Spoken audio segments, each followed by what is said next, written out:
pessoal, eu sou a Jéssica, gerente de medicina preventiva do Grupo MAST. Nós estamos aqui para o segundo episódio do Talk MAST e hoje falando sobre saúde suplementar. Olá pessoal, eu sou a Débora, sou coordenadora da área operacional aqui do nosso time de saúde. Olá pessoal, obrigado meninas pelo convite. Meu nome é Leandro Caminha, eu sou consultor aqui do Grupo MAST e também enfermeiro auditor.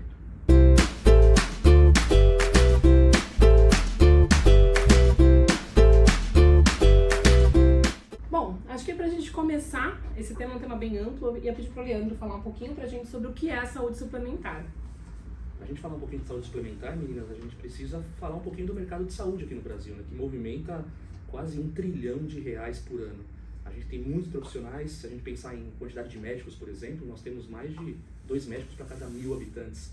A gente tem em torno de 700 mil enfermeiros atuando no Brasil. Se a gente pegar toda a equipe de enfermagem, considerando auxiliares, técnicos, são mais de 3 milhões de profissionais. E a gente não está nem citando os demais profissionais da área da saúde. Nutricionista, terapeuta ocupacional, fonoterapeuta.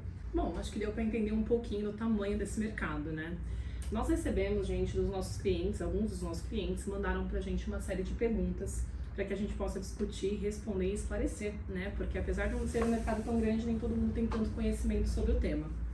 Então a gente já falou um pouquinho do que é esse mercado e aí que perguntaram aqui pra gente especificamente qual que é o papel da ANS frente à operadora no plano de saúde. Então, qual que é o papel da ANS frente à operadora, não só o que ela regulamenta aí em todo o país. Perfeito.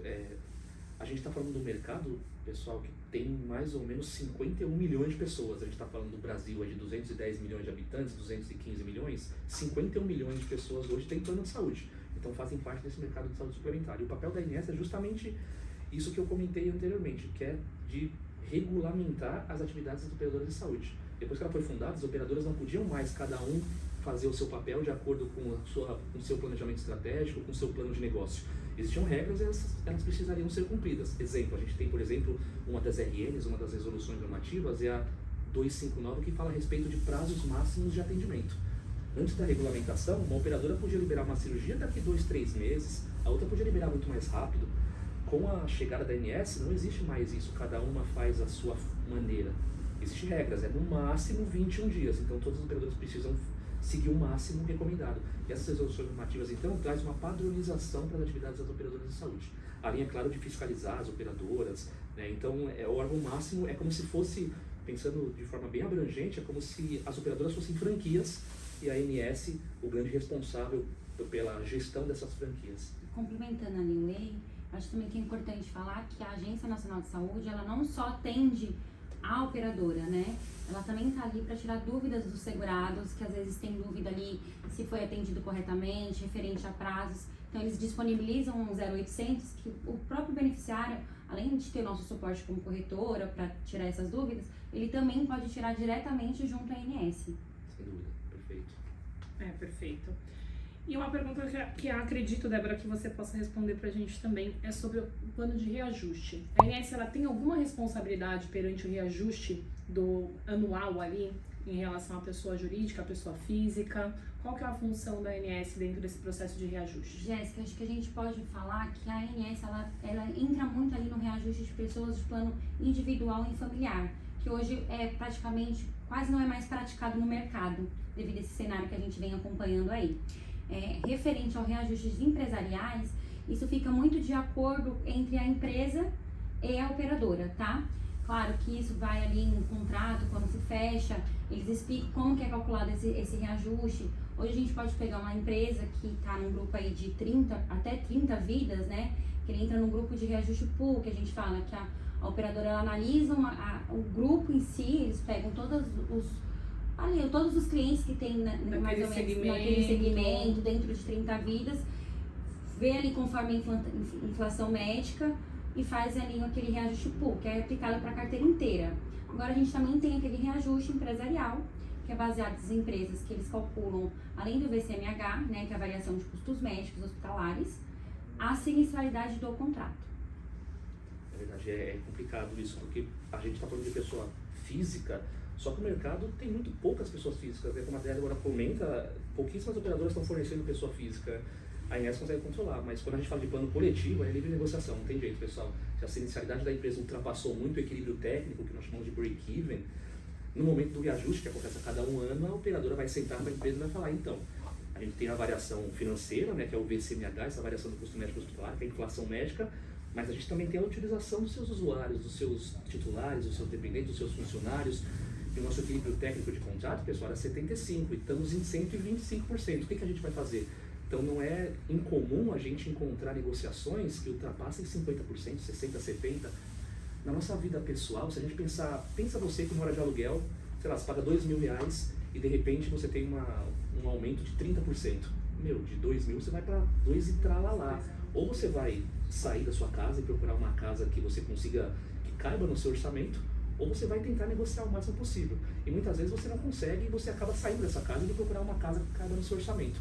Isso para a pessoa física, um aumento desse tamanho, é muito difícil. Pensa para uma pessoa jurídica, né, que tem uma fatura gigantesca de 1 milhão, 2 milhões por mês e tem um reajuste assim, de 20%, 30%. Então muitas vezes é inviável, né? E não necessariamente quando esse cliente sai de uma operadora e quer migrar para outra, às vezes a outra operadora também não vai aceitar, dependendo da sua estratégia de negócio. Então a gente está diante de um cenário bem difícil nesse sentido. Cada vez mais reajustes muito elevados que acabam, o cliente acaba pagando a ineficiência desse sistema. Nesse momento eu vejo a necessidade tão grande da consultoria, que do cliente, a diferença que o cliente com consultoria e sem consultoria tem. Porque hoje um cliente com consultoria, ele consegue não só descobrir o reajuste ali já quando está no mês de renovação, e sim ele vem acompanhando junto com a consultoria ali a evolução daqueles casos. Então eu acho muito importante a gente falar da importância da consultoria para as empresas, principalmente de porte grande, porque hoje a gente tem, como a Jéssica, o time dela, que é da gestão de saúde, que ela vem ali acompanhando, pontuando para as empresas a sinistralidade, o que a gente pode fazer de programa para conter, para que não cresça, para que não aumente, e vem aí com programas estudando melhor, para que quando chegue na renovação, a gente tenha aí uma boa negociação, ou consiga atrair por mercado, porque hoje o mercado ele acaba analisando também a sua fatura para poder mudar seu sinistro. Então, hoje eu tenho muitas empresas que sofrem um reajuste alto, que não conseguem ali comportar no seu budget da empresa, e aí precisa buscar no mercado uma outra opção. Mas devido à sinistralidade, o mercado ele já está curto, né? A gente já não tem mais tantas operadoras. Ele fica mais difícil ainda. Então, acho assim, hoje quem puder ter uma consultoria é essencial nesse processo de administração do seu plano de saúde. Tanto pela questão da visão de mercado, que a gente consegue oferecer para o nosso cliente, dizer para ele se tá bom, se não tá, como é que o mercado em si está se comportando, tanto pelo respaldo também durante o período de negociação e todos os outros serviços. Mas eu concordo com você que é algo essencial ali para quem pode, né, comportar isso dentro da empresa. Pensando hoje, meninas, um cenário perfeito, onde as empresas fiquem abaixo do equilíbrio técnico, façam uma utilização razoável e consciente do plano de saúde, a gente está falando de VCMHs de 24% a 25%. São os maiores VCMHs da história da saúde suplementar. A gente teve um momento muito tranquilo no passado, especialmente na época de pandemia, que o VCMH ele varia diferente do IPCA. O IPCA mede a inflação geral do país. O VCMH varia em função da inflação médica. Então conta os aumentos dos custos, o preço dos insumos, as novas incorporações tecnológicas no rol da ANS, a frequência de utilização. Então, uma operadora, por exemplo, que tem uma frequência de utilização muito maior, que tenha, por exemplo, uma carteira com muitos doentes crônicos, por exemplo, certamente terá um VCMH muito maior do que uma operadora que tem uma carteira com pessoas mais saudáveis, por exemplo.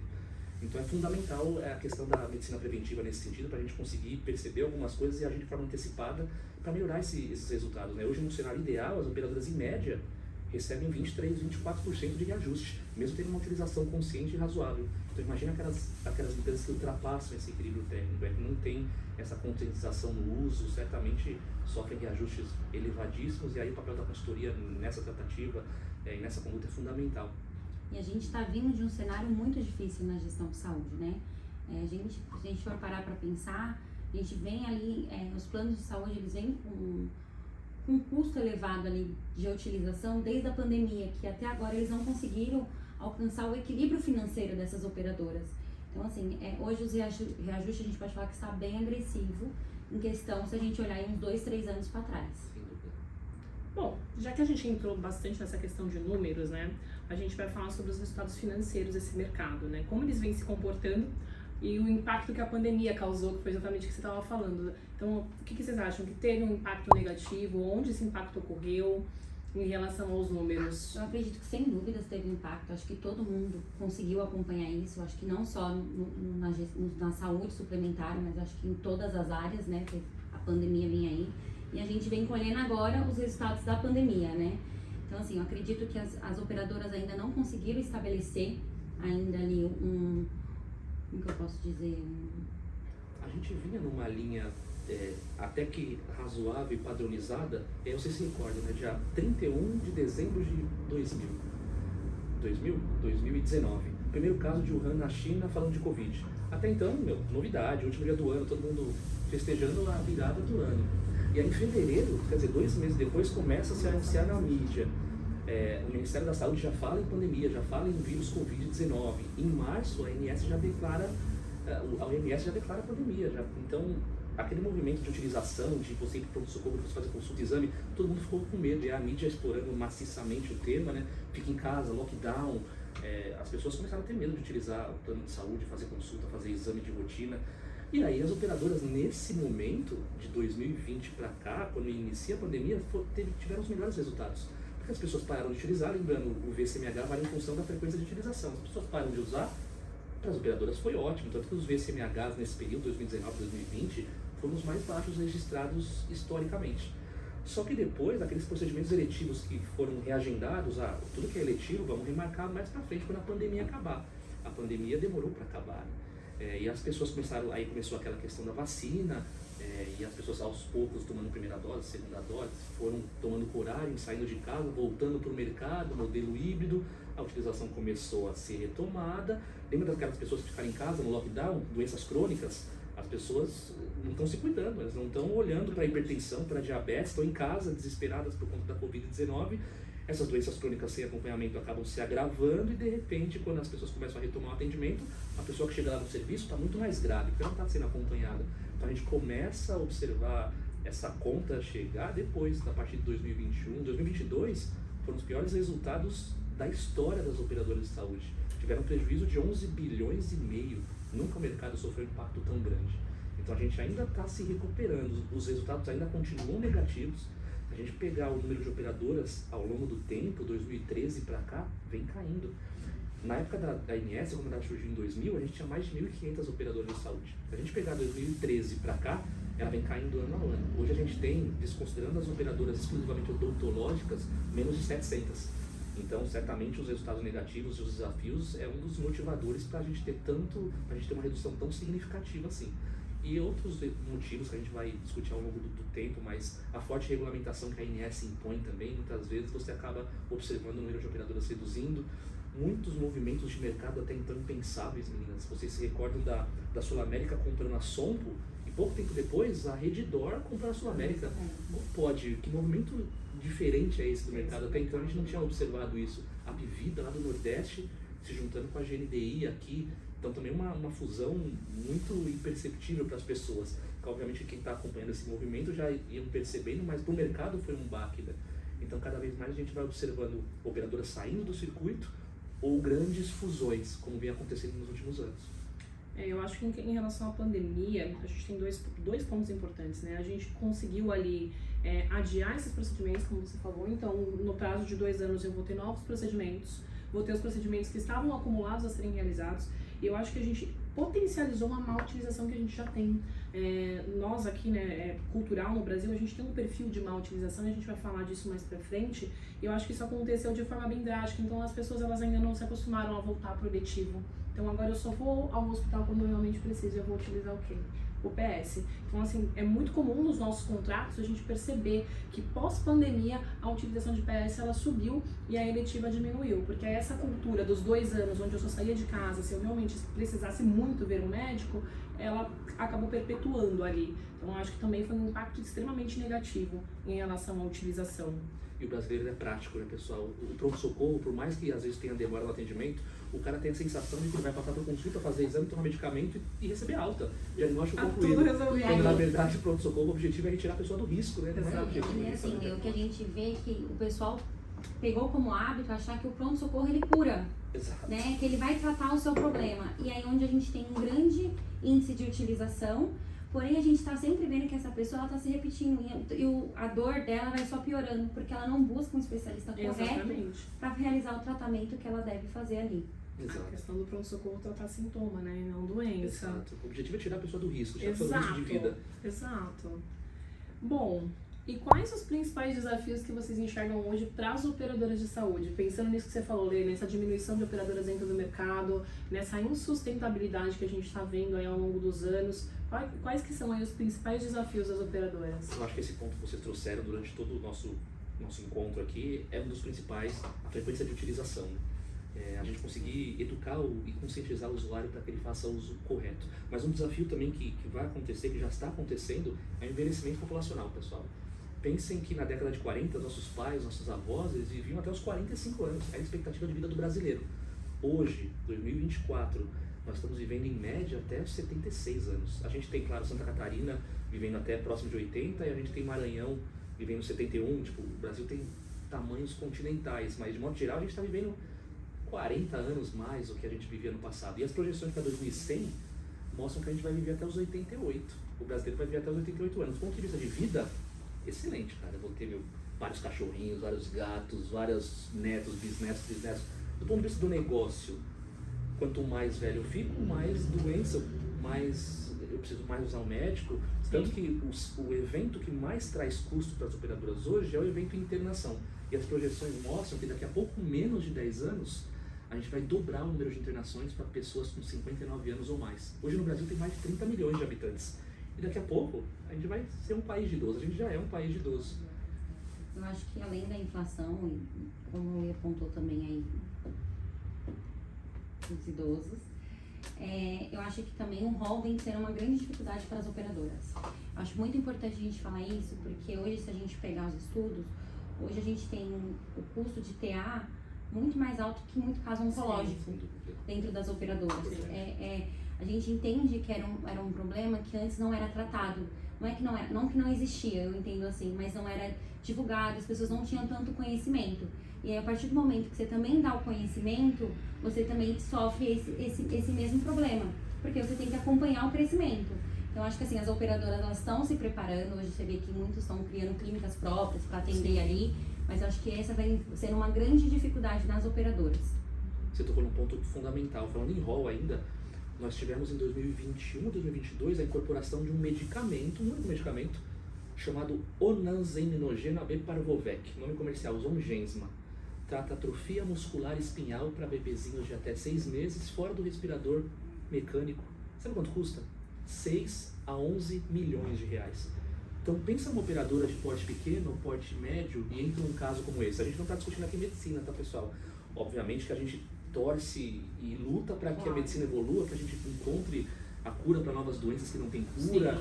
Agora, do ponto de vista do negócio, pensando no negócio como um todo, um custo de 11 milhões, se entra 2, 3 casos para uma operadora de saúde, de porte pequeno, de porte médio, até de porte grande, tem um impacto muito significativo em detrimento do todo, né? Então, 11 milhões, a gente está falando de 6 a 11, é um impacto muito grande, muito relevante. E foi uma única incorporação, né? A gente está falando de um único medicamento que entrou.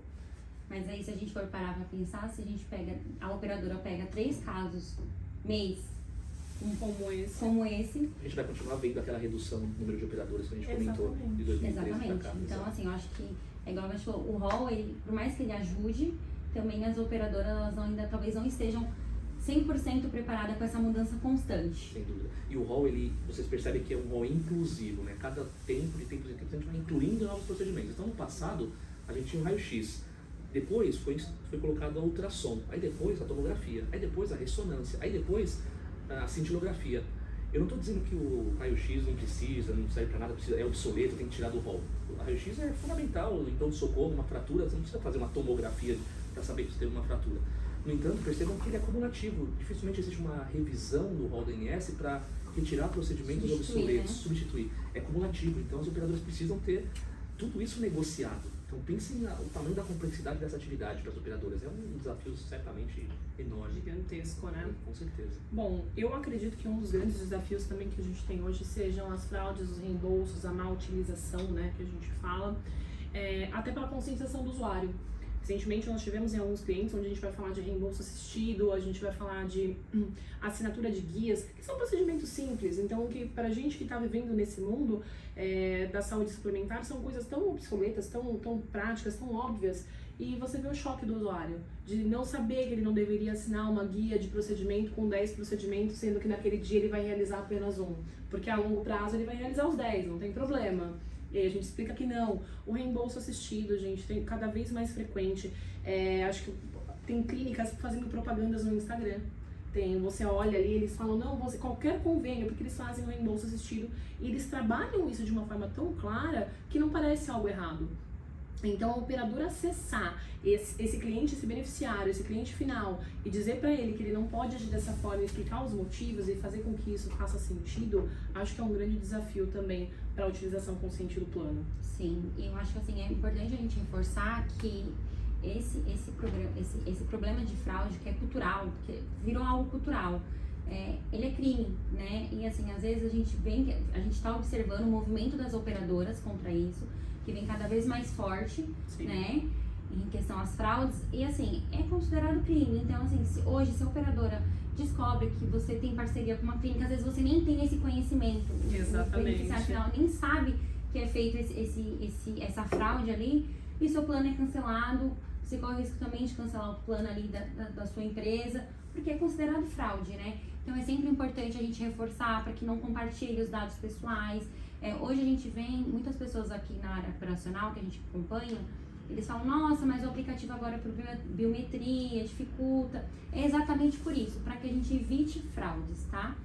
Hoje, se a gente for ver, um grande gap na economia das operadoras é a fraude. O serviço de reembolso, ele tomou uma proporção que as pessoas deixaram de utilizar a rede própria, onde a operadora tem um valor ali combinado, cobrado ali pela clínica para usar um prestador. Então, vamos supor, um exemplo, o Lê tem uma clínica que ele cobra de 100 a 200 reais para a operadora, aí ele vai numa consulta que custa 1.000. Então, assim, a operadora, ela não consegue fazer esse equilíbrio. Então, assim, a gente vê que até muitas operadoras vêm aí com a prática de querer tirar o reembolso, Sim. né? E é um mercado que movimenta mais de 30 bilhões, pessoal. A gente está falando de 30 bilhões de fraudes por ano. E o beneficiário pensa, fraude, eu não faço fraude, eu não cometo fraude. Pessoal, se você usar a carteirinha do amiguinho, já é fraude. É fraude. Se você fizer um botox e falar, coloca ali no recibo que é uma consulta médica, isso é fraude. Ah, a consulta deu 500 reais, doutor, o meu limite máximo de reembolso é só 100 reais. Tem como fazer 5 recibinhos de 100 reais? Eu apresento 5 cada hora num período para a operadora? Isso também é fraude. Então são pequenas ações que as pessoas não param para pensar, mas que estão indo para o lado criminoso mesmo, como a Débora comenta. Exatamente. E ainda falando de desafios, pessoal, no mercado, um outro que eu vejo muito grande é a questão dos interesses. A gente tem um mercado que a gente tem hospital que tem um interesse. Tem interesse de gerar internação, de manter os leitos de hospital sempre cheios. O hospital não quer uma UTI vazia. A gente tem a operadora que está auditando tudo ali, que quer a utilização consciente, razoável, adequada. A gente tem o usuário que está preocupado com o problema de saúde dele. A gente tem o fornecedor de OPME que quer fornecer aqueles materiais que ele produziu. São 14 mil novos produtos lançados todos os anos. A gente tem um médico cirurgião que quer fazer cirurgia. Então, um desafio que eu vejo muito grande são a quantidade de cirurgias desnecessárias, especialmente quando a gente fala de ortopedia, bucomaxilo, cardiologia. A gente tem algumas especialidades médicas que os estudos mostram que a quantidade de cirurgias desnecessárias é muito alta. Se a gente pegar a ortopedia, por exemplo, teve até um estudo da Beneficência Portuguesa, acho que foi em 2018, 2019, alguma coisa do tipo, que fala que quase 70% das cirurgias de coluna no país são feitas de forma desnecessária. Por que isso? Porque muitas vezes existe o interesse do OPME, né, da órtese e prótese material especial. Então, o médico ele faz a cirurgia de coluna, coloca um parafuso, uma haste, um pino, e esses materiais são muito caros. Então, o fornecedor muitas vezes fala, doutor, se você usar o meu material, eu te dou 20, 30% em cima do valor desse material. E aí o médico ele vai querer fazer uma cirurgia mesmo que não haja indicação. Então, isso é um grande desafio também de controlar isso para as operadoras. Eu já vi muitas cirurgias em que são solicitadas uma determinada quantidade de materiais que não cabem, pensando do ponto de vista anatômico, fisiológico. E muitas vezes não existe o raio-x pós-operatório. Então, a gente não consegue nem confirmar se foram colocados esses parafusos, essas hastes que eles comentam. Então, é um desafio muito grande essa questão da melhor gestão do uso de OPME, de controlar essa questão das cirurgias desnecessárias, de ter parceiros realmente que consigam administrar essa situação. É um grande desafio. Bom, agora a gente vai para um tema que ele é bem polêmico, até pelo que as próprias operadoras vendem para os nossos usuários aqui no Brasil, que é a atenção primária. Então, o que vocês acham? Que ela pode reduzir essas despesas? A gente está falando que a gente está indo para um caminho bem perigoso em relação aos custos que a gente está tendo. Então, vocês acham que aderir à atenção primária seria uma opção? Vocês conhecem alguma operadora que já está utilizando essa estratégia? É engraçado que quando a gente fala de atenção primária, as pessoas falam do tema como se fosse uma coisa algo novo, muito novo. Nossa, falando de atenção primária. Se a gente pegar na história, pessoal, em 1920, relatório de Downson na Inglaterra, já se falava de atenção primária. Então a gente está retomando um tema que tem mais de 100 anos. Pensando historicamente, na década de 80, Alemanha, Dinamarca já implantaram o modelo. Em 1978, declaração de Alma-Ata, na região do Cazaquistão. Na época nem era Cazaquistão, era uma das repúblicas da União Soviética. Teve uma reunião com dezenas de países para estabelecerem políticas e estratégias para a utilização do modelo de atenção primária no Brasil e no mundo. E o Brasil, nessa época, 1978, estava na ditadura militar. A gente estava lá da Rasta Azul Médici, AI-5, a gente não tinha nenhuma capacidade de estar numa reunião dessa discutindo estratégias para a implantação de modelo de atenção primária. Tanto que a atenção primária no Brasil chega com a reorganização do SUS no final do século passado, 1999. A gente pensar em operadora de saúde, a única que eu vejo hoje que aplica o modelo com maestria e excelência é uma chamada Kaiser Permanente, uma das maiores operadoras, se não a maior operadora de saúde no mundo, lá dos Estados Unidos, que implantou esse modelo de atenção primária justamente em 1991. E qual é a diferença em relação à atenção primária para o modelo tradicional de hoje? A atenção primária ela é focada fundamentalmente no médico da família ou no clínico geral. Diferentemente do nosso modelo tradicional hoje, né? Hoje eu estou com dor de cabeça, eu não quero passar pelo médico de família ou pelo clínico geral, eu quero passar pelo neurocirurgião, pelo médico de cabeça e pescoço, eu quero pelo especialista. A gente não tem a capacidade técnica, nós como usuários, de achar o especialista correto. A gente vai muito de acordo com a nossa dor, né? Dor no peito, eu quero um cardiologista. Dor no peito muitas vezes pode ser gases. Dor de cabeça, será que você está com tumor cerebral? Não. Muitas vezes pode ser problema na refração, você precisa trocar o óculos, por exemplo. Uma dor na pele, eu quero um dermatologista. Então hoje a gente vende, as operadoras até hoje vendem um especialista. Se você hoje abrir o aplicativo da sua operadora, vai ter lá o geneticista, vai ter o médico de cabeça e pescoço, o gastroenterologista, o próstata. Então assim, todo tipo de especialidade você encontra. E a atenção primária, ela preconiza o clínico geral ou o médico de família. Ele vai resolver o seu problema. E a OMS fala que de 70% a 80% dos problemas de saúde de uma população são resolvidos nesse primeiro âmbito. O que não é resolvido, esse médico é que vai direcionar se for necessário. Além do que, não existe integração de informação hoje, né? Se eu passar pelo meu médico do plano de saúde hoje e daqui 3 meses passar por um outro, o outro vai pedir às vezes os mesmos exames que o primeiro pediu. Ele não vai saber que o primeiro pediu tal coisa, eu vou pedir diferente. E a cultura da população é não guardar esses exames, né? É igual o exame de sangue. Hoje um exame de sangue tem validade aí para 6 meses. 6 meses. E normalmente a pessoa vai num neuro, ele vai solicitar alguns exames, aí ela vai no ginecologista que vai solicitar os mesmos exames e ela não consegue falar, olha, eu já tenho esses exames. Então ela vai colher novamente esse exame, onde a gente vai falar aí de custo, a gente volta a falar do custo, onde o custo da operadora automaticamente vai Exato, subir. o custo também, acho que saúde, né? Quando a gente fala de exames aí que a gente vai falar de radiação, de introdução de contraste, mas as pessoas elas não têm esse conhecimento mesmo. Então muitas vezes eu não guardo porque, já passou, e muitas vezes eu não guardo porque eu penso o seguinte, vai que mudou alguma coisa. Então a gente também não tem esse conhecimento técnico de entender que em 6 meses não haverá uma grande mudança dentro ali do meu sistema imunológico, dentro do meu sistema biológico, não vai ter ali algo tão discrepante do que foi visto, né? Então, é muito comum, vai no ginecologista, o próprio ginecologista ele vai indicar ali, por exemplo, para um cardio, numa situação ali pensando na atenção primária. Aí chega no cardio, o cardio pede todos os exames novamente. E aí eu vou fazer de novo. Mas faz um mês, mas não tem problema. Vai que mudou alguma coisa. Não mudou. É verdade. E respondendo a sua pergunta, a última, você vê alguma operadora praticando? Eu vejo muito discurso. Eu trabalhei em algumas operadoras de saúde ao longo da minha carreira. Não vejo nenhuma aplicando na prática. Eu ainda vejo o aplicativo cheio de especialistas nunca concentrado no médico. Mas eu também acho que assim, eu posso estar enganada, eu acho que também tem muito preconceito das pessoas. Da população. Eu acho que assim, o principal ponto, se você entrar, lógico, a gente falou, mas tem um clínico lá. Mas ninguém quer ir no clínico, é aquilo que você disse. A gente vendeu isso. Exatamente. Exato. Então, A acho gente que quer um assim, especialista do especialista. acho que ficou algo cultural, né? Então, assim, eu acho que eles não.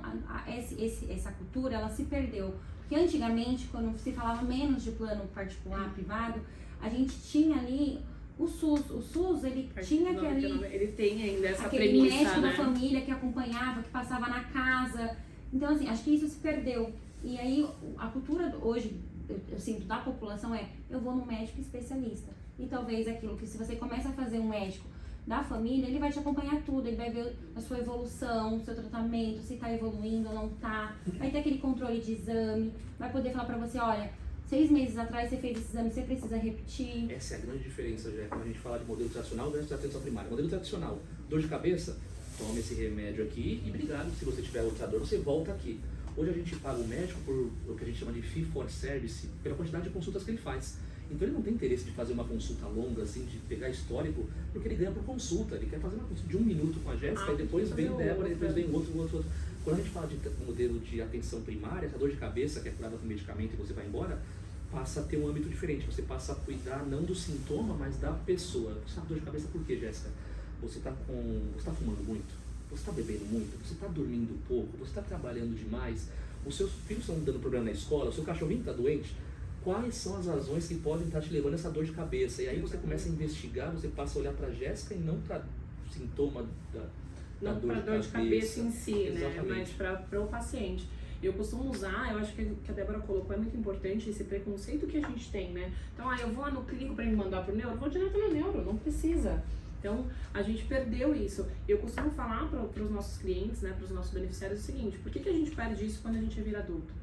Porque você que é mãe, você vai entender melhor que eu e o Leandro. Quem é o médico de referência pro teu filho? Pediatra. Se ele tem uma dor de cabeça, você leva ele aonde? No pediatra. Se ele tem uma dor na barriga, você leva ele aonde? No pediatra. Verdade. Por que a gente, depois que fica adulto, a gente decide que a gente não quer mais um médico de referência? Porque mesmo que você precise fazer algo de emergência com seu filho, você vai fazer. É o que o Leandro falou, tirar do risco. Tá correndo risco? Vamos para um PS. Mas na segunda-feira eu garanto que você vai ligar pro pediatra e falar pra ele, olha, tá tomando essas medicações, aconteceu isso, o que você acha da conduta? E se ele falar pra você, Débora, tá tudo errado, corta todas essas medicações e entra com essa aqui, você vai fazer. Porque ele conhece o teu filho, o jeitinho de sentar, o jeitinho de falar, o jeitinho de se portar na consulta, ele sabe o que tá acontecendo. Então por que a gente perde isso na vida adulta? A gente não quer um clínico geral que conheça a gente dessa forma, por que não? Você falou em ligar, é igual a gente sente também um preconceito com a telemedicina. Sim. Hoje a gente tem a telemedicina aí trazendo a consulta para dizer que você ganha tempo, qualidade de vida, porque você não precisa se ir até o local, mas as pessoas elas têm esse preconceito. E hoje o médico, o que ele vai fazer na telemedicina é a mesma coisa que ele vai fazer no presencial, né? Exatamente. Então ele vai poder te indicar uma receita. Então às vezes, Lê, eu até falo muito aqui, eu reforço quando eu vou pro cliente. Se você tá com uma dor, e não é uma dor que você fala assim, olha, eu necessito de um pronto-socorro, tenta marcar com o especialista, nem que seja telemedicina, se você não tem esse tempo. Porque ele vai conseguir, pelo menos, te direcionar corretamente. E às vezes a gente fala assim, eu escuto muito assim, mas eu vou fazer telemedicina e o médico aí? vai passar remédio pra mim? Vai, normalmente ele vai passar Verdade. exame, é tudo digital hoje, né? Exato. A gente tá no mundo digital. Então assim, eu acho que assim, a gente também tem esse preconceito, que eu acho que além disso, o custo para a operadora também é mais barato da telemedicina e o funcionário também, o beneficiário, ele sai ganhando aí no final, né? Eu acho que as operadoras elas estão tomando os caminhos certos, só que ainda tem o grande desafio de construir um indicador de saúde. Sim. Hoje as operadoras têm 51 milhões de usuários e eles não têm dados de saúde, são operadoras de doença. A gente tem informações de doenças, a gente não tem indicador de saúde, então esse é um grande desafio. Os caminhos estão sendo percorridos, só que a gente não tem indicador, não tem dado nesse mercado. E os dados muitas vezes estão pulverizados, está com o hospital, está com o laboratório, está com o médico, a operadora não tem esse controle, essa gestão, então tem um desafio enorme pela frente. Eu acho que é um desafio grande, né? E aí depois ainda que entrou a lei da LGPD, ficou mais difícil ainda a gente, até mesmo a gente da consultoria acompanhar esse beneficiário, porque nem tudo a gente pode abrir, não pode acompanhar. Então assim, eu acho que aí a gente ganha no médico da família, que ele vai ter aquele seu histórico, e aí Com eu falo, certeza. se eu precisar, a Jéssica tá lá internada, e ela tem um médico da família que eu sei, eu posso ligar para esse médico e falar, olha, eu estou com a Jéssica internada, qual que eram os sintomas que ela estava acontecendo com ela, apresentando antes disso. Então, assim, eu acho que a gente ganharia muito se voltasse esse novo E aí a modelo. gente precisa falar do investimento em tecnologia, porque a gente precisaria de um prontuário unificado, a gente precisa falar de vários temas aí, que entra a dificuldade dos credenciados também. Então, mas acho que a gente deveria sim, na verdade acho que é o único caminho, né, gente, para que a gente consiga. E um outro benefício, né, o que a gente mais escuta hoje de reclamação em quem tem plano de saúde é, nossa, eu vou agendar um especialista, demora 2 meses para agendamento. Por quê? Porque tá todo mundo pingando de uma especialidade na outra, E né? quando a gente fala de atenção primária, um dos direcionadores da atenção primária é o acesso rápido. Se eu usar a atenção primária e tiver agenda para daqui 2, 3 meses, já não é mais atenção primária. O Eu acesso passa a preciso- ser imediato. Então é completamente diferente do modelo que a gente tem hoje. Hoje realmente a demanda é absurda, a saturação, então a gente consegue agenda para daqui 2, 3 meses. Se isso acontecer na atenção primária, o modelo quebra. Sim. Não existe atenção primária mais, porque o primeiro norteador é acesso. Você ter acesso livre e no momento que você precisa. E o médico de família, a gente fala muito médico de família. O que é médico de família? Médico de família é aquele profissional que consegue acompanhar toda a sua trajetória de evolução como espécie, como ser humano. Ele é capaz de acompanhar a criança, o adolescente. Eu não preciso de um pediatra, de um herbiatra, de um geriatra. O médico de família é capaz de acompanhar a evolução durante toda a nossa trajetória de evolução como ser humano.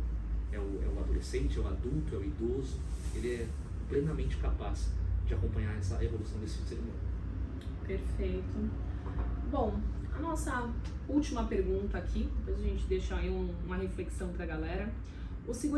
O mercado segurador no Brasil, ele possui algumas particularidades, a gente já falou sobre algumas. Vocês enxergam hoje que o seguro-saúde, seguindo o mesmo caminho dos demais, o mesmo caminho do seguro de automóveis, Seguro de- celular, residência? Nossa, não.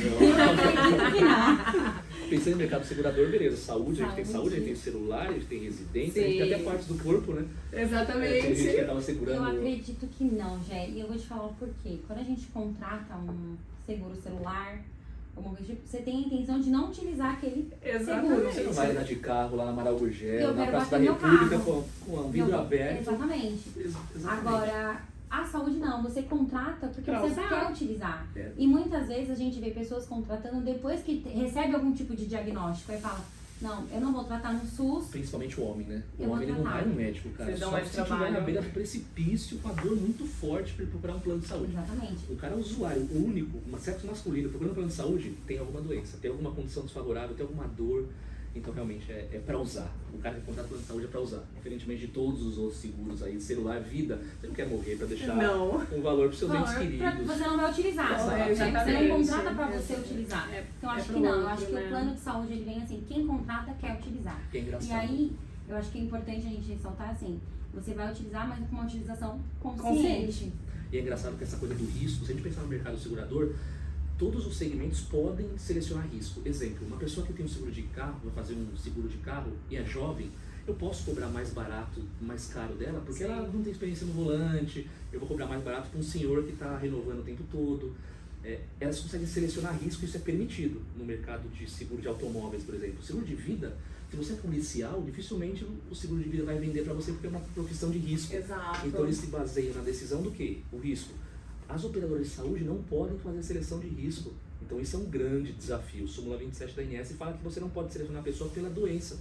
Só que, Sim. ora, o mercado de saúde, a operadora de saúde, ela vive em função da maior quantidade possível de beneficiários usuários saudáveis para conseguir pagar aqueles usuários que não têm condições tão favoráveis de saúde assim. Então, é o único mercado que não pode fazer seleção de risco. Seguro de vida, não posso vender para o policial. Não vou vender para o policial, não vou vender para o bombeiro. Pra quem tem doença pré-existente, Exatamente, declarada ou exatamente. vende. Então, a operadora já não tem esse caminho que os demais Não. stakeholders aí do mercado têm. Só aproveitando o tema, falando um pouco do SUS, o que hoje ninguém sabe, né, que está sendo muito praticado, é a cobrança do SUS. Então, quem tem aquele plano de saúde, eu não vou passar na consulta porque normalmente tem um plano com coparticipação, quero evitar essa coparticipação, vai falar, eu vou no Na SUS, UBS. vou na UBS.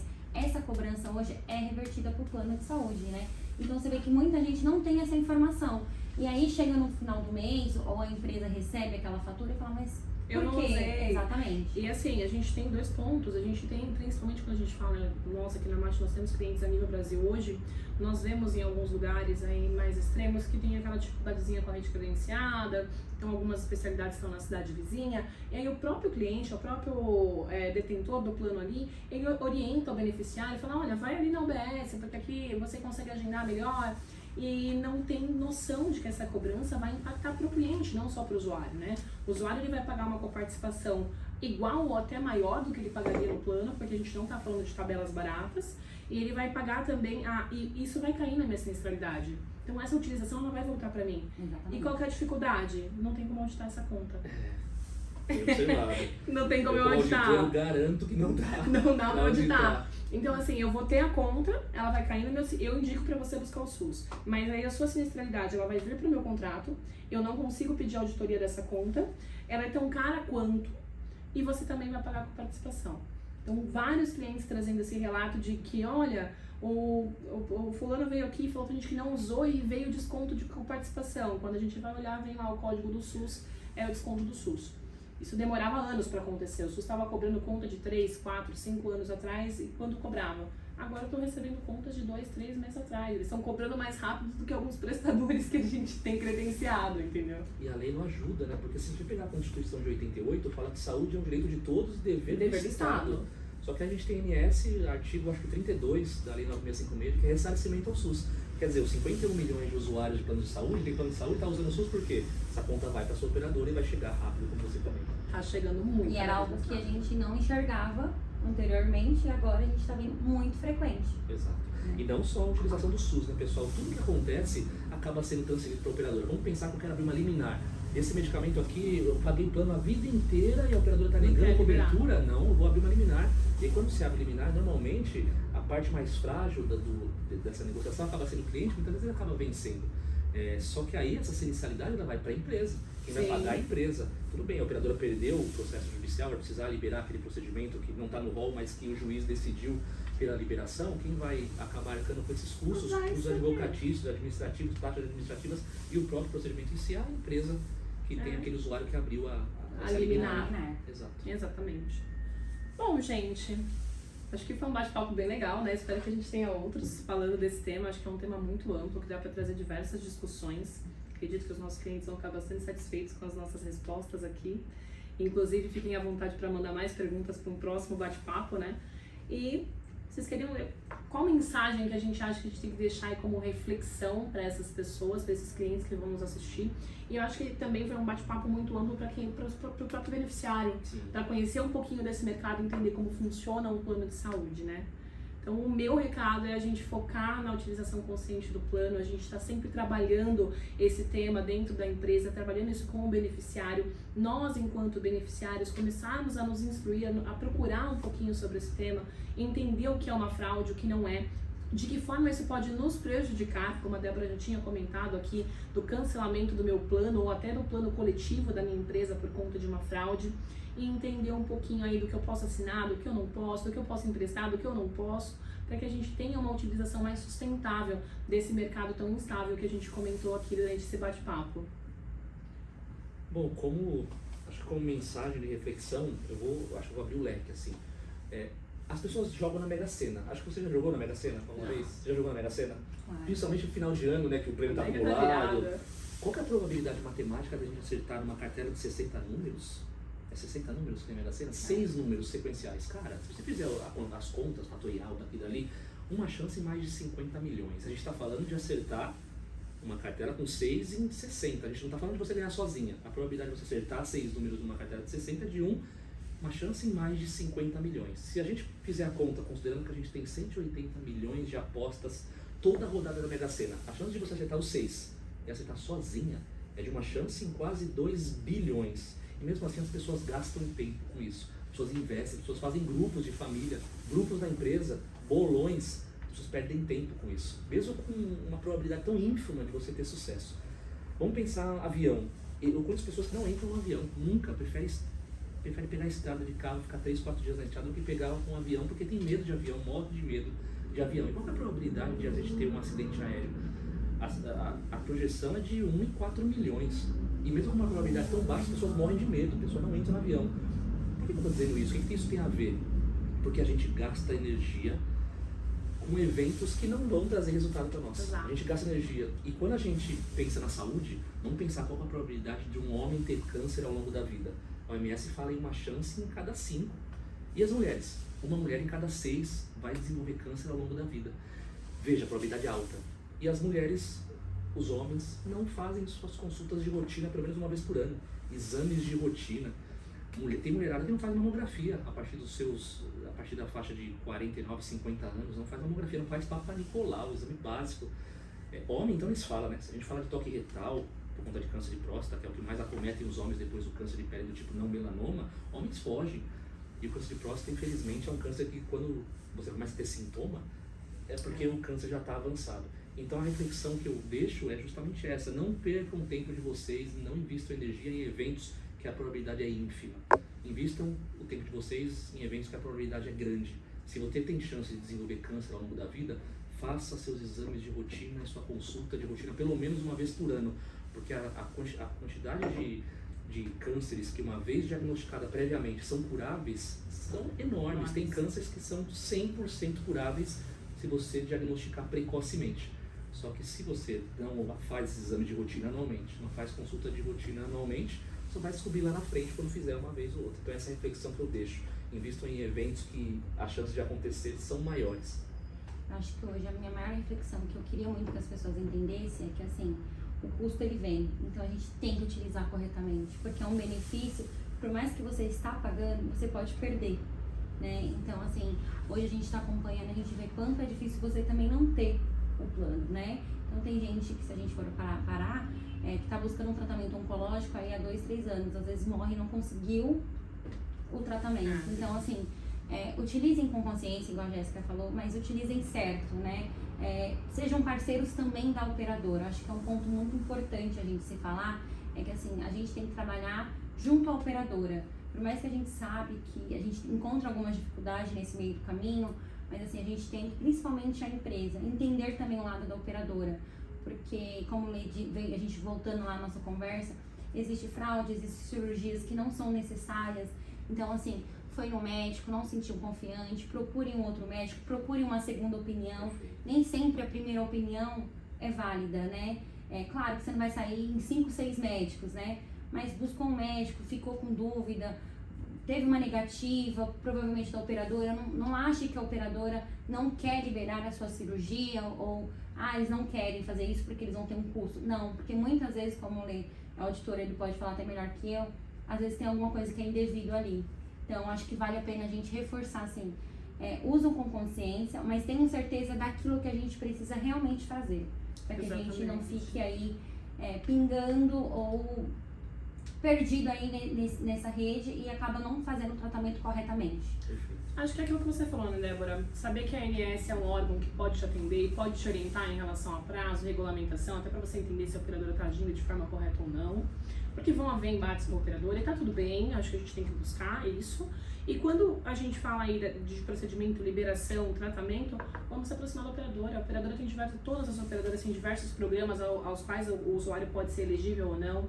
Muitas operadoras, devido a essa máfia das próteses, essas questões que o Leandro colocou pra gente, elas têm colocado projetos de segunda opinião com médicos extremamente renomados, justamente para dar confiança para esse usuário. Então, por que não, né? Por que não ser parceiro do operador e perguntar, né? Já que não está liberando meu procedimento, me indica um médico para segunda opinião, que eu quero ouvir, então, dessa outra pessoa o que eu deveria fazer, né? Para entender, porque nem sempre a gente vem também, que eu falo que é cultural, né? Eu escutava lá os meus avós, os meus pais dizerem, não, já faz uma cirurgia que já resolve logo. Gente, não. É um procedimento invasivo, vão mexer com todo o nosso organismo, então não é a melhor saída, não é a saída mais fácil, pelo contrário, a gente tem que esgotar todas as possibilidades antes de ir para uma mesa de cirurgia, né? Então acho que mudança de cultura é uma coisa muito difícil, pessoal. Se minha mãe for pro médico e não pedir 50 exames, para ela no médico não é bom. Não é bom, tem que trocar de médico. A gente precisa mudar isso. A gente realmente. E a gente vê que a gente foi criado assim, né? Se a gente for ver, todo mundo, se você falar pra sua mãe, como o Lê falou, ele fala, o médico não é bom. Não é, às vezes o médico não achou que tem essa necessidade ali naquele momento. Não tem indicação clínica, né? Não tem indicação clínica. Então, assim, eu acho que assim, além do uso consciente, é saber o que está utilizando corretamente, tirar dúvidas, né, corretamente na sala do médico, não tenham dúvidas em perguntar para o médico, questione. Eu acho que assim, hoje as pessoas, às vezes, o médico vai indicar você para um procedimento cirúrgico e você nem questionou o porquê, se tem outra forma, se tem outra opção de tratamento. Então, assim, questionem o médico, conversem com o seu médico. E assim, vamos voltar a falar assim, procurem também o clínico geral, talvez ele vai dar um norte aí antes de você buscar qualquer outra especialidade. Sem dúvida. Bom, agradecer, Débora, agradecer, Leandro, pela presença de vocês. Dizer que a gente volta num outro momento para trazer mais discussões, tenho certeza que vão sair muitas outras perguntas sobre esse tema. E é isso, gente, a gente fica por aqui e logo logo a gente volta com um tema novo para vocês.